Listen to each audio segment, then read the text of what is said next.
তোমাদের দাদাভাইয়ের এক বন্ধুর বাড়িতে ছিল মা মনসার পুজো। এখানে যাব বলেই কর্তামশায়ের আমি রেডি হয়ে বেরিয়ে গেলাম। বাড়ির সামনে যেহেতু মসজিদ, তাই মহরমের জন্য এখানে প্র্যাকটিস করছিল বাচ্চারা। আমরা বেশ দল মিলে পৌঁছে গেলাম। এই দুটো খরগোশের নাম হচ্ছে চাঙ্গু মাঙ্গু, ভীষণ সুন্দর দেখতে। পৌঁছে যাওয়ার পর মায়ের দর্শন প্রথমে করলাম। এই মা কিন্তু ভীষণ জাগ্রত এই বাড়িতে। রীতিমতো কাকিমার এই মনসা পুজোর সময় নাকি ভর ওঠে প্রত্যেকবার, আমি শুনেছি। সব বন্ধু বান্ধবের বউরা মিলে একসাথে গল্পগুজব করতে করতে খাওয়াটা সেরে নিলাম। আসলে বউদের পরে সবার বররা যে ছিল, তাদেরকেও তো খেতে দিতে হবে।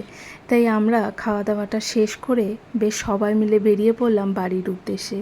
আমাদের সবার বাড়ি থেকে বেশ অনেকটাই দূরে এসেছি, তাই যে যার মতো খাওয়া দাওয়া করে একটু বসতে না বসতে বাড়ি চলে আসলাম। সকালে ফুটেছিল আঙ্গুলের মধ্যে শলার ঝাড়ু, সেটা কি বের করার প্রচেষ্টা কর্তামশায়ের।